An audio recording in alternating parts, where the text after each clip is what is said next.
सबको नमस्ते। हमारे बीच में सम्माननीय कुलपति डॉक्टर पंत जी उपस्थित है। हम सबको जिनके कारण मिलने का मौका मिला है और जो इस यूथ पार्लियामेंट के लिए लगातार प्रयासरत रहते हैं, ऐसे आशुतोष जी और आप सब लोगों ने उत्साह से इसमें भाग लिया। आप सबको बहुत बधाई, ढेर सारी शुभकामनाएं। पहले बात तो मैं स्पष्ट कर दूं कि देश की शिक्षा नीति जो आई है, नई राष्ट्रीय शिक्षा नीति बहुत अच्छी है और निश्चित रूप से मैं उसमें कई अच्छी बातें देखता हूं, लेकिन इन्होंने जो वर्णन किया कि प्रवर्तक वगैरह थोड़ा एक्सेस है। बहुत सारी विचार मंथन प्रक्रिया बहुत सारी हुई है और उसमें डॉक्टर कस्तूरी रंगन जी के नेतृत्व में समिति बनी थी और वो ये नीति लेकर आई है। निश्चित रूप से आप जैसे मैंने भी कई सारे सुझाव अपने अनुभव से या लोगों ने दिए हुए, वो भी उन तक पहुंचाने का काम ज़रूर मैंने किया है, ये मैं कह सकता हूँ। वैसे अभी मुझे कहा गया था कि डेमोक्रेसी के बारे में कुछ कहना है, फिर भी शिक्षा नीति का विषय चल रहा है तो इस पर ज़रूर कुछ बात कहना चाहूँगा। सबसे पहली बात ये है कि कोई भी देश अगर आगे बढ़ना चाहता है तो निश्चित रूप से उसकी शिक्षा कैसी है और उसके पास लोग तैयार कैसे हो रहे हैं, नई पीढ़ी कैसे तैयार हो रही है, वो बहुत इंपॉर्टेंट है। हमारे देश की हजारों वर्षों की जो कंटिन्यूटी है उसमें शिक्षा की बहुत बड़ी भूमिका है, क्योंकि मिट्टी तो जो है वो कंटिन्यूटी होगी, लेकिन अगर विचार है, संस्कृति है, ज्ञान है, नॉलेज है, ये सब कंटिन्यूटी अगर होना है तो शिक्षा बहुत इंपॉर्टेंट माध्यम है। जो सोसाइटी अपने एक पीढ़ी से दूसरे पीढ़ी तक सही तरीके से बातों को पहुंचा सकती है और इस तरीके से पहुंचाए कि वो कंप्लीटली पहुंचे भी और नेक्स्ट जनरेशन पर बर्डन भी न बने।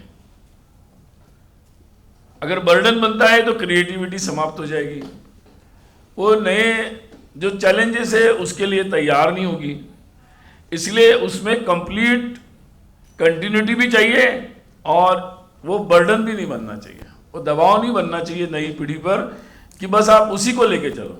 वो आप you can learn from the past, you can't live in the past.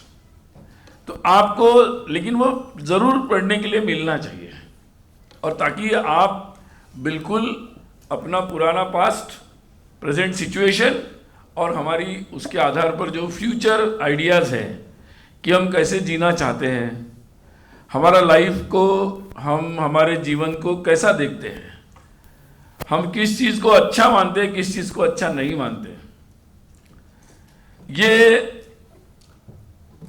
Fix नहीं हो सकता। ये समय के साथ बदलता है और इसीलिए उसके आधार पर आवश्यकताएं भी बदलती हैं। तो हम हर पीढ़ी अपने समय की नई दुनिया को रचा सके। Every generation should have a capacity to create their own world. ये जो कैपेसिटी मिलनी चाहिए, जो क्षमता आनी चाहिए हर पीढ़ी में, वास्तव में वो शिक्षा जो है वो सही है। और इसीलिए ये तभी संभव है अगर आप, जैसे उदाहरण के तौर पर, आपका हर एक का एक व्यक्तित्व है, पर्सनैलिटी है, आप एक तरीके से सोचते हैं, उसके आधार पर आपको क्या अच्छा लगता नहीं लगता है, फिर आप थोड़ा एडजस्ट करते हैं, फिर उस पर आपका मूड रहता है कि अच्छा लगा तो आपकी क्रिएटिविटी बढ़ती है, आप अच्छे से काम करते हैं।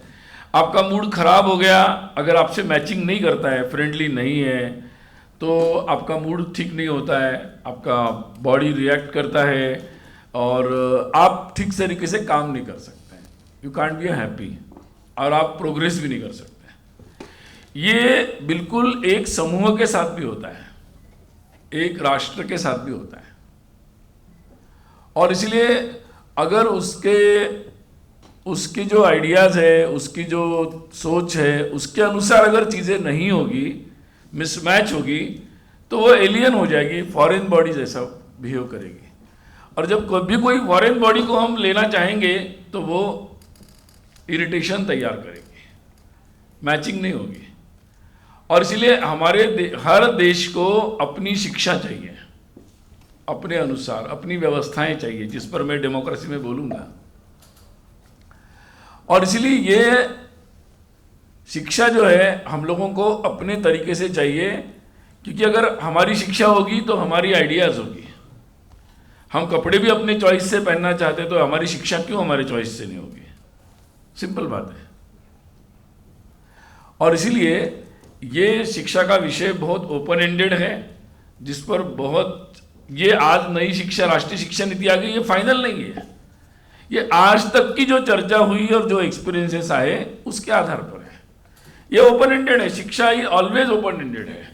ज्ञान कभी भी क्लोज नहीं हो सकता, ओपन एंडेड है। हमें एक्सपीरियंसेस आएंगे कि भाई हम इससे सभी लोगों को शामिल कर पा रहे, नहीं कर पा रहे, इससे हम 21st, 22nd, 23rd, 24th century के चैलेंजेस को हम ले पा रहे, नहीं ले पा रहे। तो हमें ओपन रहना होगा कि हाँ भाई हम उसके अनुसार सुधार करेंगे। लेकिन इतना बड़ा देश है, एक जैसे आजकल हाईवे पर हम चलते हैं तो अगर आगे निकल गए तो तुरंत यू टर्न नहीं कर सकते, 2, 4, 5, 10 किलोमीटर जाना पड़ता है। वो अच्छा भी है क्योंकि हम लोगों को एक फ्री रोड भी मिलता है। तो कोई भी पॉलिसी ऐसे नहीं हो सकती कि आपने तुरंत कह दिया कि यू टर्न कर लो। लेकिन निश्चित रूप से एक समय आ सकता है कि हम उसमें बहुत सारे चेंजेस कर सकते हैं। तो मुझे लगता है कि इसको इस तरीके से सोचना चाहिए, और सोचना बिल्कुल बंद नहीं करना चाहिए।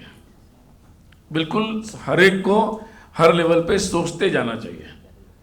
अभी देखिए ऐसा है कि हम लोगों को हमारी हिस्ट्री मालूम होना चाहिए, क्योंकि अगर आपको, जैसे आपके मोबाइल को भी मेमोरी चाहिए, कॉल किसको करना है आपका है, कौन सी फाइल खोलनी है आपका है, but you should have a memory. तो आपको हिस्ट्री का मेमोरी चाहिए, आपका अपना चाहिए, अपने वर्षन चाहिए, दूसरे का वर्षन नहीं। फिर आपको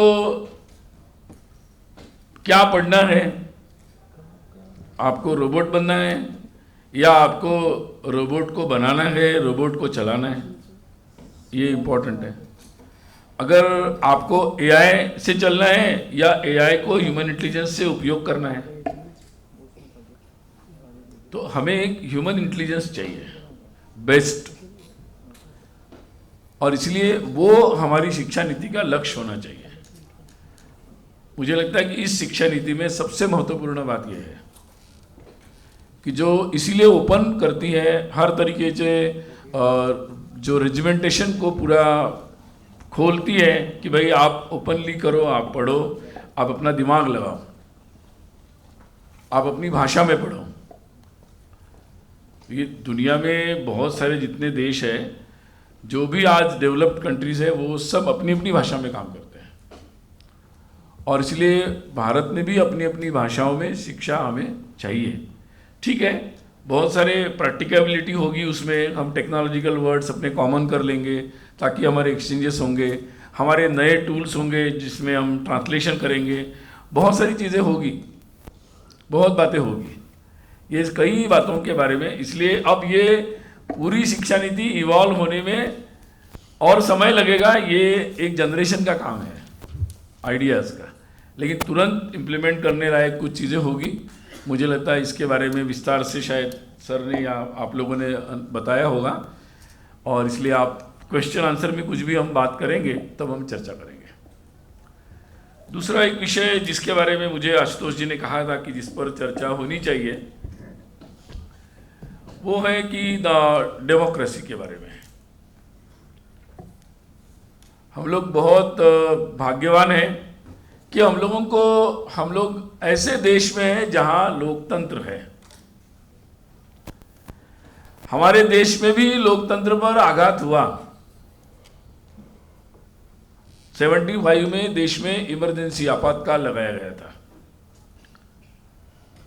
और जिसमें पूरी डेमोक्रेटिक राइट्स, हमारे संविधान, सब कुछ एक तरीके से क्लोज कर दिया गया था। एक तरफा डिक्टेटोरियल रूल हमारे यहाँ प्रारंभ हुआ था। वैसे हमारे देश के आसपास में भी ऐसा हुआ है, दुनिया के कई देशों में, हमारे पड़ोसी देशों में भी हुआ। जहाँ भी ऐसा हुआ कम से कम 25 साल तक वो वैसे ही रहे। हमारे देश में स्टूडेंट्स का एक मूवमेंट हुआ और जिन्होंने कहा कि भाई बहुत मतलब ये देश में जैसे आज़ादी के आंदोलन में हमें स्वाधीनता चाहिए थी, लोकतंत्र चाहिए था, तो ये बहुत ज़रूरी था कि लोग इसके बारे में जागरूक रहे, और ख़ासकर स्टूडेंट्स, यूथ।